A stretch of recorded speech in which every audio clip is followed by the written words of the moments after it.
Fala, galerinha, boa noite. Boa noite. Tá todo mundo ouvindo, será? Espero que sim. Vou ver aqui.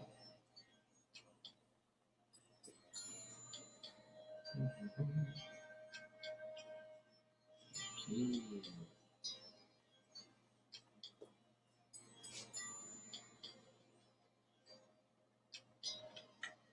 Boa noite. Quem entrou aí? Quem tá aí? Fala comigo.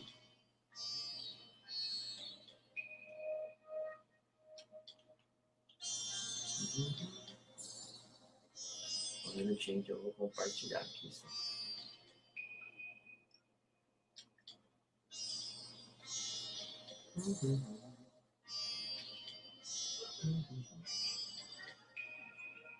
Compartilhando. Compartilha aí, galera.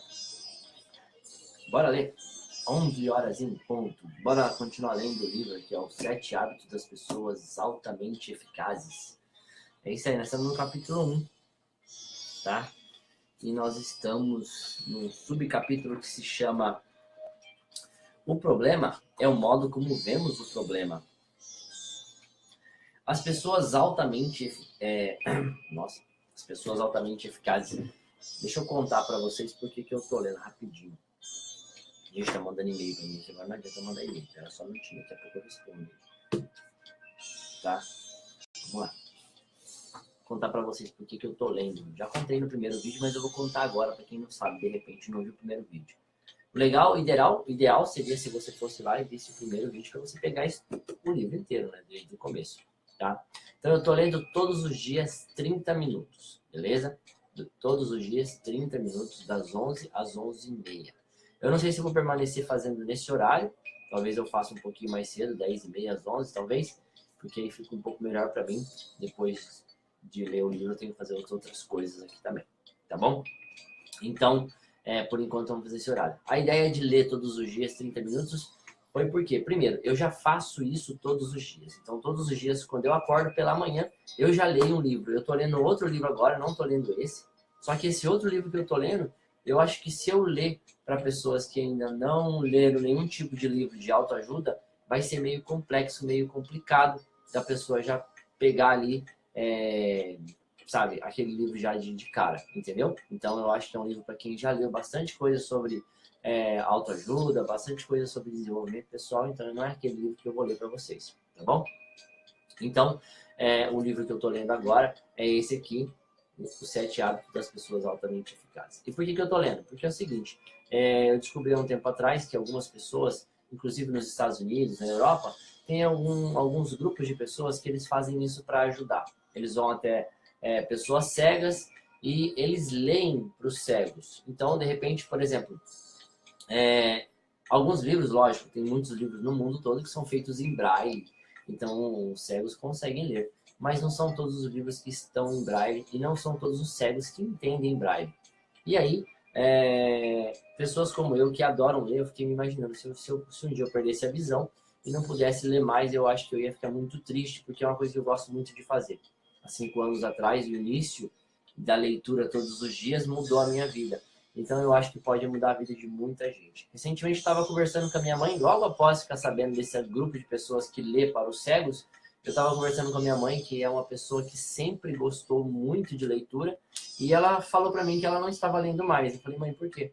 Ela falou, porque eu já não estou enxergando bem, então eu não consigo ler mais. E eu decidi que eu ia começar a ler. Aí eu pensei, pô, ao invés de ler só para minha mãe, vamos ler para todo mundo. Vamos ler, porque eu conheço muitas pessoas que são cegos, vamos dizer assim. Eu sempre falo, às vezes as pessoas elas enxergam, mas ainda assim elas são cegas. Por quê? Porque o livro está na frente dela, às vezes o livro está na prateleira, o livro está na estante, mas as pessoas não usam, não leem, e eu acho um desperdício. Então, eu comecei a ler. De repente você é um tipo de pessoa como eu, por exemplo, que eu gosto muito de ouvir, ver vídeo. Eu acho que eu aprendo mais ouvindo e vendo um vídeo do que lendo propriamente. Mas só que o hábito da leitura mudou a minha vida, porque eu consigo ler, às vezes eu consigo ouvir um áudio ao mesmo tempo e eu gravo muito mais aquilo que eu estou lendo se eu estou ouvindo um áudio. Então, por isso que eu tenho certeza absoluta de que uma leitura vai fazer bem para todo mundo. E é por isso que eu resolvi ler aqui para vocês. Para saber se vai ter um resultado bom ou não essa leitura, todos os dias à noite com as pessoas aqui no Japão, eu não sei se vai ter um resultado, mas para saber, eu sou o tipo do cara que eu tenho que fazer, testar e ver se vai dar certo. Se por acaso não der certo, beleza, a gente para de fazer, termina o livro e não lê um próximo. Mas se eu ver que está dando certo, aí as pessoas estão gostando, estão achando interessante ler o livro junto comigo, então eu continuo fazendo. Então, se não for o caso, beleza, não tem problema nenhum. Volto a ler só para mim mesmo. De qualquer maneira, eu vou continuar lendo pro resto da minha vida, porque eu aprendi que ler é alimentar a mente. E quem não alimenta a mente, você sabe o que acontece, né? Quando a gente não se alimenta, você sabe o que acontece com o nosso corpo. Beleza? Então, bora lá. Bora. Já falei demais, né? Já falei 4 minutos aí. Então, bora lá, só para vocês entenderem por que eu tô lendo. Esse é o 4º vídeo da série. Eu não sei quantos vídeos vão dar, né? A intenção é durante 30 minutos. Então, vamos ver aí no que vira. Beleza, galera? Vou ler aqui. Se vocês comentarem alguma coisa aí, quiser comentar, quiser marcar o nome de alguém, pode ficar à vontade. Eu vou estar olhando para o livro aqui agora, então provavelmente eu não vou responder nenhuma mensagem, tá bom? E até porque para não poder enrolar. Eu leio numa velocidade um pouco lenta, justamente para vocês poderem entender. O que eu faço quando eu pego áudios, livros lentos, por exemplo, no YouTube? Eu vou lá e aumento a velocidade. No YouTube tem uma ferramentinha que você clica no canto assim, você aumenta a velocidade. Então eu sempre faço isso. Eu aumento um pouquinho a velocidade de qualquer palestra que eu assista no YouTube, por exemplo, eu vou lá e aumento um pouquinho a velocidade daquela palestra. Por quê? Porque eu quero ouvir mais rápido. Às vezes um vídeo de 30 minutos eu consigo ver em 25 minutos. Ou consigo ver em 20 minutos. Por quê? Porque eu aumentei a velocidade do vídeo. Mas só que eu aumento uma quantidade que não atrapalhe o entendimento. Porque se a voz fica... aí não vai adiantar nada, né? Não faz sentido nenhum a gente aumentar. Beleza? Fala, Nilson. Obrigado, Nilson. Então, bora lá. Bora ler. Bora ler. Espero que quem goste de ouvir um bom livro, e esse livro aqui é muito bom, então eu acho que vai fazer muito sentido para todo mundo. Então, vamos lá. Nós estamos num subcapítulo que se chama O Problema é o modo como vemos o problema. As pessoas ficam intrigadas quando veem que acontecem coisas boas nas vidas de indivíduos, famílias e organizações baseadas em princípios sólidos. Admiram a força pessoal e a maturidade, a unidade familiar e o trabalho em equipe, e também a flexibilidade da cultura organizacional sinérgica. E sua primeira reação é bastante reveladora de seu paradigma básico. Como isso é possível? Mostre as técnicas utilizadas. O que estão realmente dizendo é: mostre-me uma solução ou me dê um conselho milagroso que alivie a dor da minha condição. Elas encontrarão pessoas que tentarão realizar seus desejos e ensinar tais coisas e, por um curto período, as técnicas e conselhos parecerão funcionar.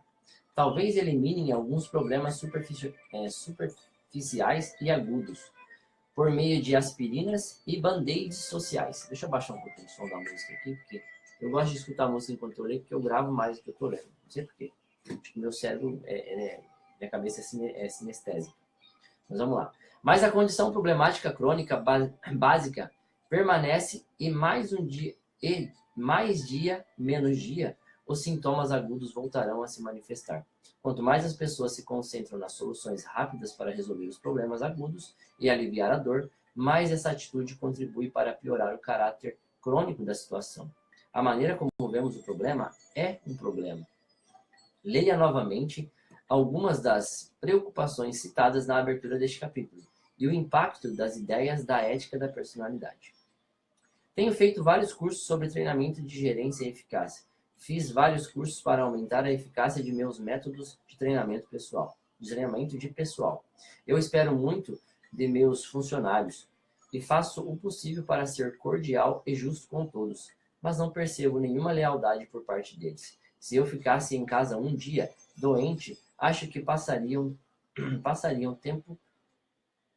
todo o tempo batendo papo e tomando café. Por que não consigo treiná-los para que sejam independentes e responsáveis? Nem encontrar outros que o sejam? Essa aqui é uma parte do livro que estava lá no começo, né? Que ele colocou aqui para mostrar qual que é o paradigma dele sobre os funcionários dele. A ética da personalidade diz que posso tomar algumas atitudes dramáticas, botar as coisas nos devidos lugares, despedir alguém para obrigar meus empregados a tomar jeito e dar valor ao que possuem, ou que eu posso descobrir algum programa de treinamento motivacional que os torne mais interessados. Em último caso, posso contratar outras pessoas mais competentes para o serviço. Mas não é possível que por trás desse comportamento aparentemente desleal exista um questionamento quanto à minha real atitude. No que se refere aos interesses deles, eles não poderiam sentir que eu os trato com objetos inanimados? Haveria alguma verdade nisso? Lá no fundo, de que maneira eu os vejo realmente? Alguma chance de que o modo como vejo as pessoas que trabalham para mim faça parte do problema? Aí tem mais uma observação aqui dos pensamentos dele. Tenho tanta coisa para fazer, nunca dá tempo. Eu me sinto pressionado e tenso o dia todo, 7 dias por semana. Compareci a seminários sobre organização de tempo e tentei meia dúzia de sistemas de planejamento diferentes. Eles ajudaram um pouco, mas, ainda assim, eu percebo que não estou levando a vida feliz, produtiva e pacífica que pretendia. A ética da personalidade me diz que existe algo capaz de resolver meu problema. Um novo método de planejamento ou um seminário que vai me ajudar a lidar com todas as pressões de forma mais eficaz. Entretanto, não haveria uma chance de que a eficiência não seja a resposta? Será que fazer coisas em menos tempo vai fazer a diferença? Ou apenas aumentar a velocidade com que reajo às pessoas e circunstâncias que parecem controlar minha vida? Não poderia haver algo que preciso notar de um modo mais profundo, mais fundamental? Um paradigma dentro de mim que afete o modo como vejo o tempo, a vida e minha própria natureza? Aí ele colocou mais uma observação dos pensamentos dele aqui lá no comecinho do livro. Meu casamento empacou. Nós não brigamos nem discutimos. Simplesmente não nos amamos mais. Fizemos terapia de casal, tentamos inúmeras outras coisas, mas não conseguimos mais ressuscitar os sentimentos antigos. Segundo a ética da personalidade, há um novo livro ou um seminário no qual as pessoas colocam todos os sentimentos para fora. E isso vai ajudar minha esposa a me entender melhor. Ou, quem sabe, seja mesmo inútil continuar tentando. E só um novo relacionamento possa fornecer o amor que tanto necessito. Mas é possível que minha esposa não seja o problema real. Poderia eu estar promovendo a fraqueza dela, tornando minha vida uma consequência da forma como a trato?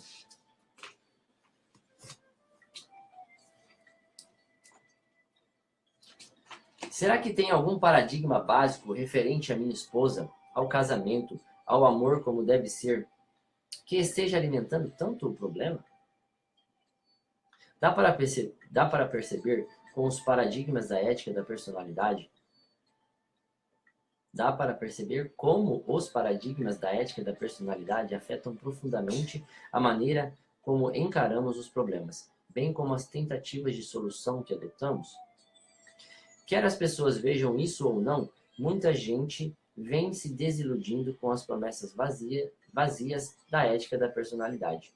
Em minhas viagens pelos Estados Unidos e em trabalhos com instituições, percebo que os executivos com visão de longo prazo não dão a menor importância à psicologia de estímulos fáceis e aos conferencistas motivacionais, que não trazem nada além de histórias divertidas entremeadas de lugares comuns.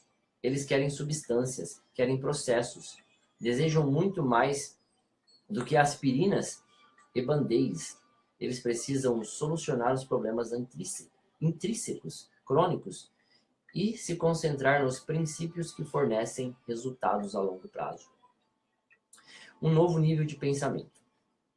Albert Einstein disse: os problemas significativos com os quais nos deparamos não podem ser resolvidos no mesmo nível de pensamento em que estávamos quando eles foram criados.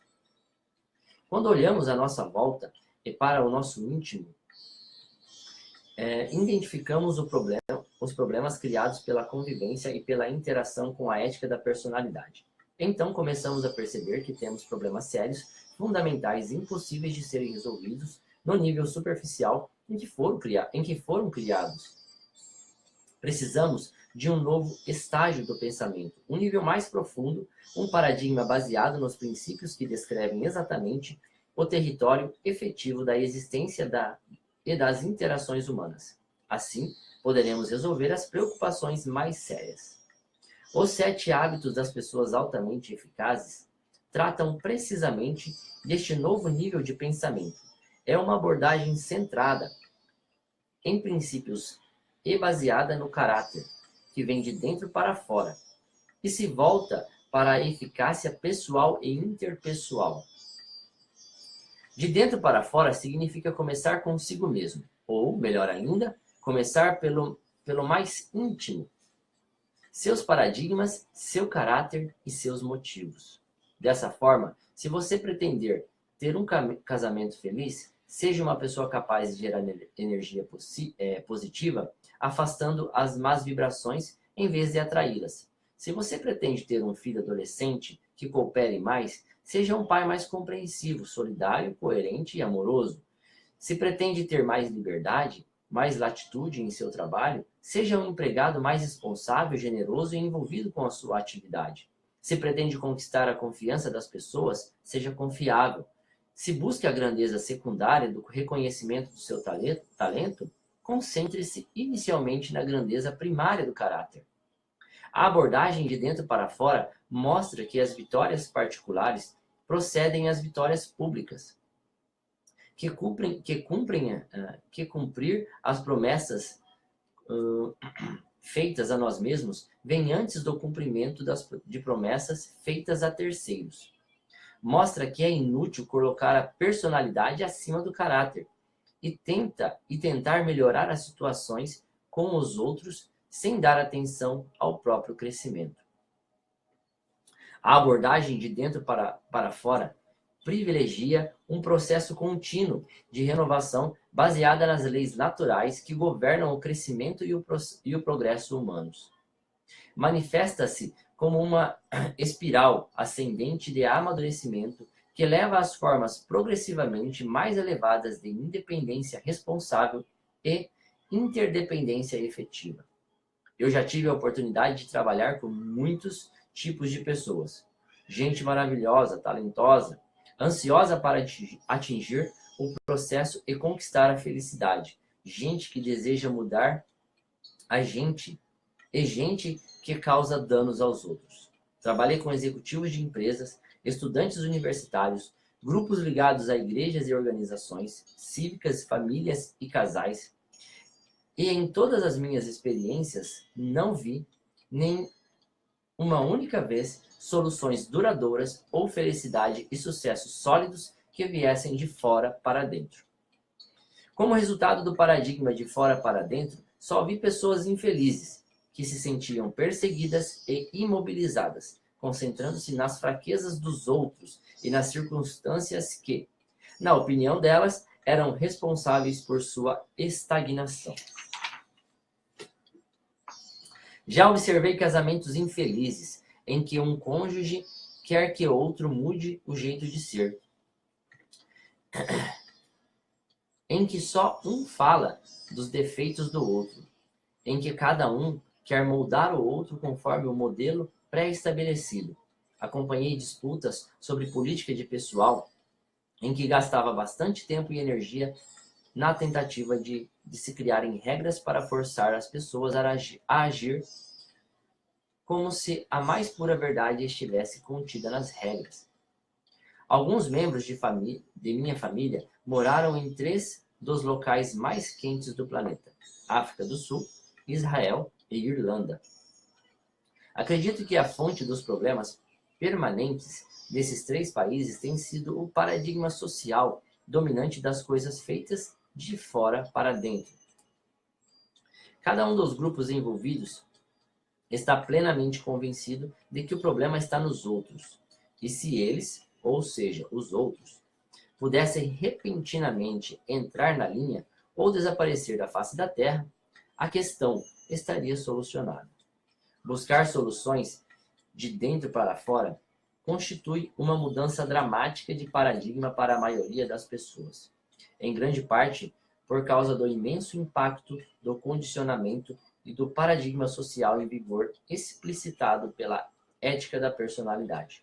Contudo, a partir da minha própria experiência, tanto pessoal quanto no contato profissional com milhares de outros seres humanos, e a partir do estudo cuidadoso dos indivíduos e sociedades bem-sucedidas no decorrer da história, estou convencido de que a maioria dos princípios contidos nos 7 hábitos faz parte da nossa natureza íntima, de nossa consciência e de nosso senso comum. Para identificá-los, desenvolvê-los e utilizá-los para resolver nossos problemas mais graves, precisamos modificar os nossos paradigmas, passando a um nível diferente, novo, no qual adotamos uma atitude de dentro para fora. À medida que buscarmos sinceramente compreender e integrar esses princípios em nossas vidas, tenho a certeza de que poderemos descobrir e redescobrir a importância e a verdade desta observação. De T.S. Eliot. A observação que ele fez é essa. Não devemos parar de explorar, e o fim de toda a nossa exploração será chegar ao ponto de partida e ver o lugar pela primeira vez. Interessante.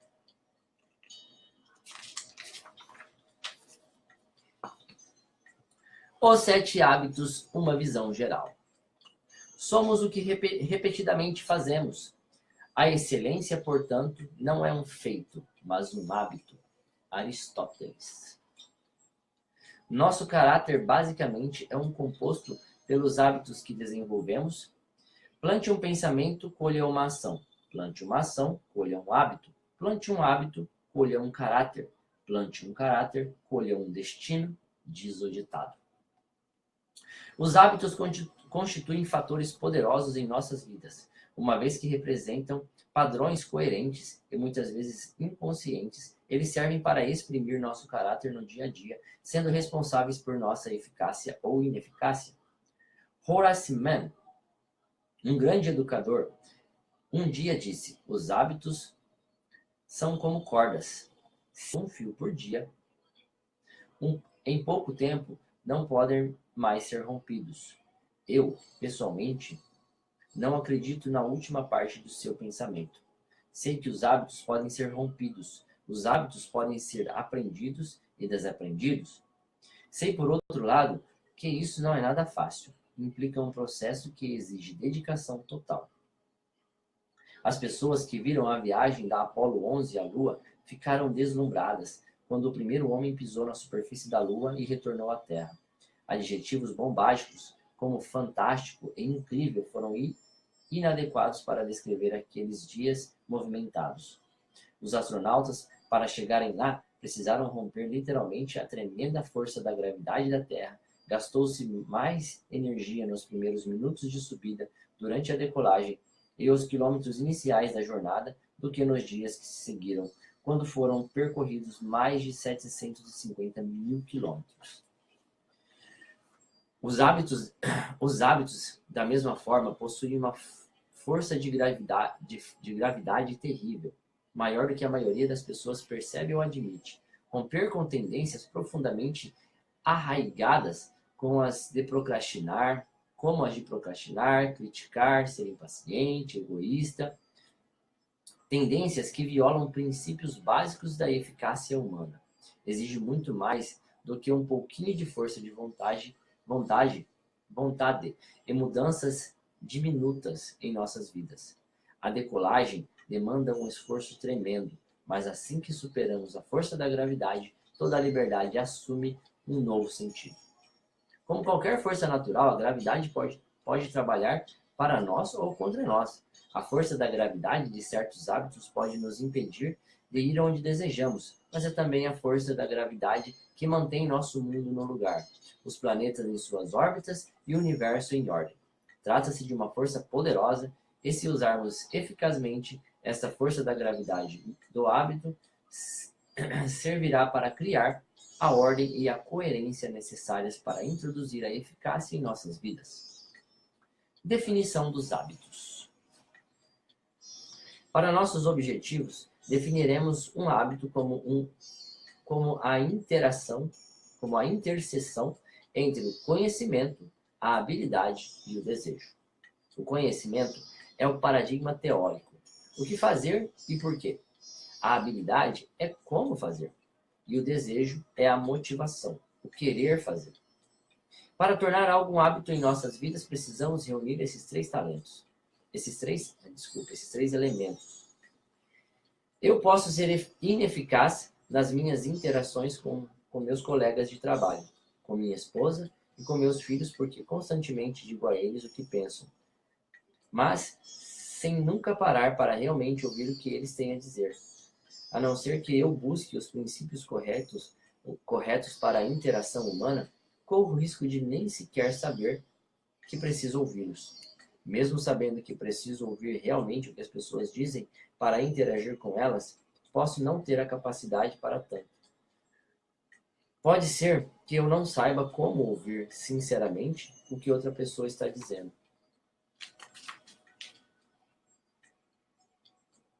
Conhecimento, o que fazer e por que fazer.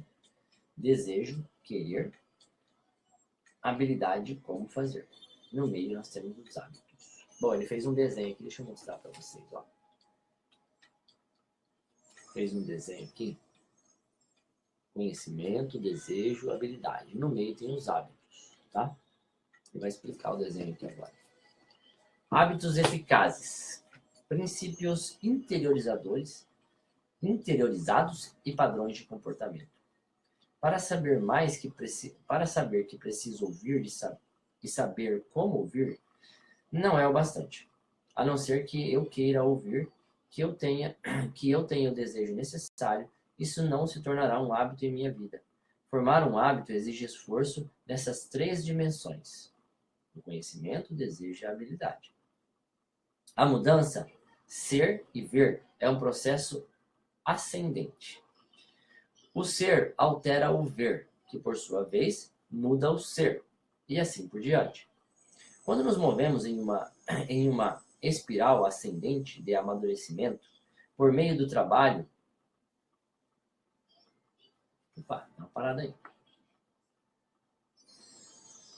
Onde eu estava? Por meio do trabalho no conhecimento, na habilidade e no desejo, conseguimos atingir novos níveis de eficácia pessoal e interpessoal, rompendo com os antigos paradigmas que representam a fonte de pseudo-segurança por tantos anos.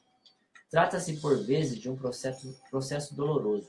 Uma mudança precisa ter como motivação um objetivo nobre, acrescida da disposição para subordinar o que você pensa que quer no momento ao que realmente quer para o futuro. Este processo, contudo, produz felicidade. O objetivo e a função de nossa existência, a felicidade pode ser definida, pelo menos em parte, como o fruto da habilidade e do desejo de sacrificar o que queremos agora, em função do que queremos futuramente. O contínuo da maturidade. Esse é um outro subtítulo aqui dentro do primeiro capítulo. Os hábitos não são um conjunto desconexo de fórmulas milagrosas para estimular as pessoas. Em harmonia com as leis naturais do crescimento, eles abordam de um modo progressivo, sequencial e altamente integrado o desenvolvimento da eficácia pessoal e interpessoal. Eles nos levam a realizar paulatinamente o contínuo da maturidade, que passa da dependência para a independência até alcançar a interdependência. A nossa vida começa pela infância, quando somos totalmente dependentes dos outros. Somos orientados, alimentados e sustentados por outras pessoas. Sem este apoio, viveríamos apenas umas poucas horas ou, no máximo, alguns dias. Depois, gradualmente, com o passar dos meses e dos anos, nós ficamos cada vez mais independentes, física, mental, emocional e financeiramente, até chegar ao ponto em que conseguimos tomar conta de nós mesmos e nos tornarmos confiantes e seguros. À medida que prosseguimos em nosso crescimento e amadurecimento, tomamos consciência cada vez mais de que tudo na natureza é interdependente, de que existe um sistema ecológico que governa a natureza, existe as sociedades. Mais tarde, descobrimos que o ponto culminante de nossas vidas tem a ver com o nosso relacionamento com os outros, pois a vida humana se caracteriza pela interdependência.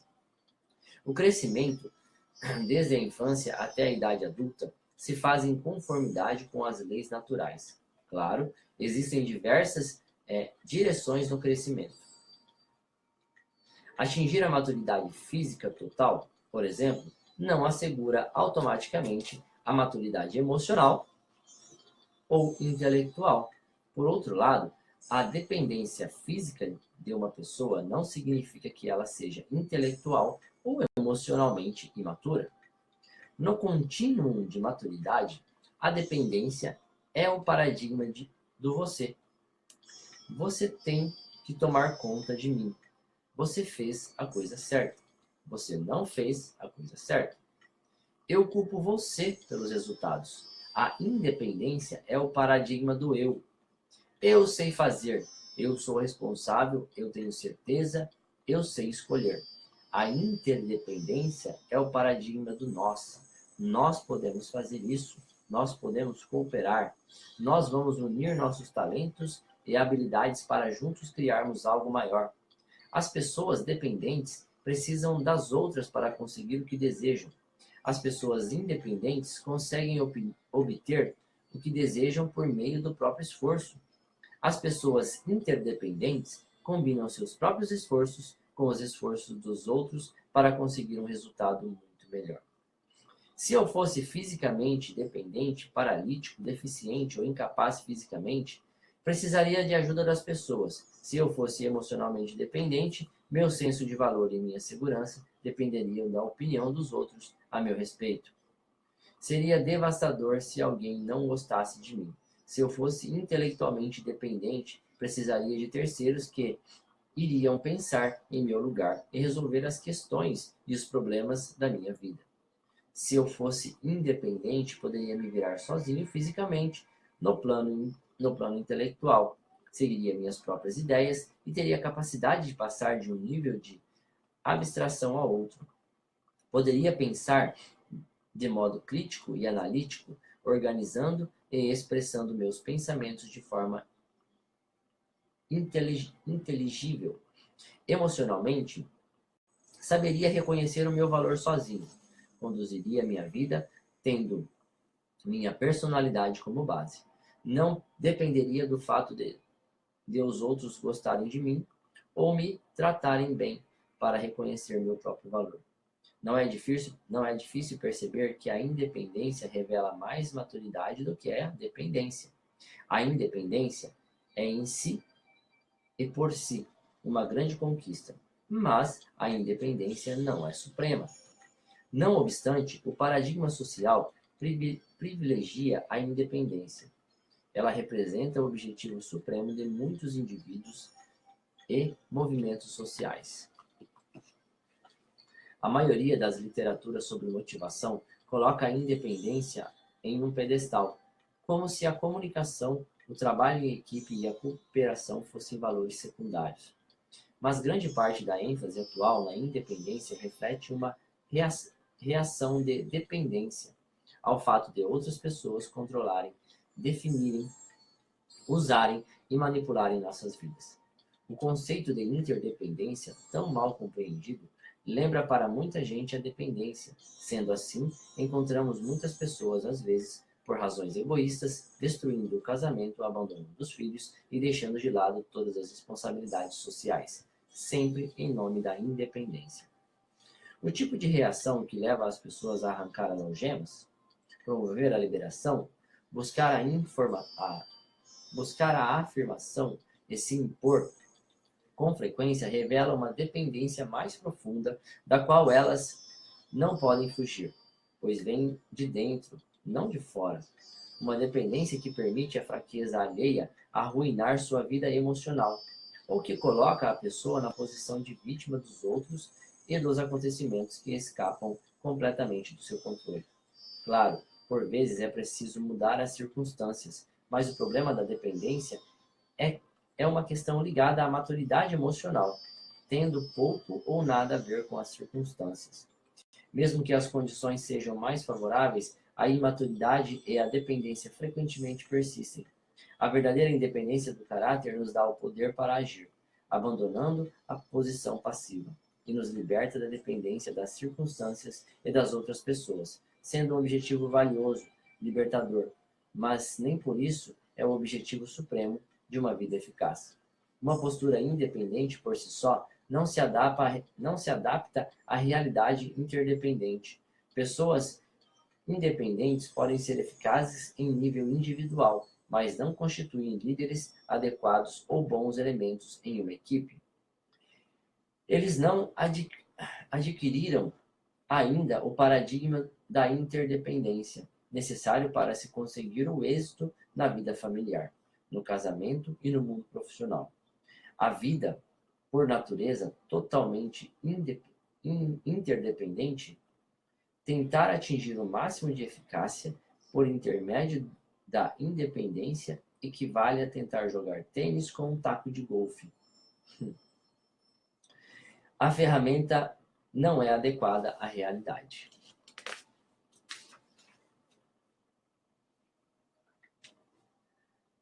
Bom, galera, vou parando aqui. Hoje a gente leu bastante, a gente leu 14 páginas.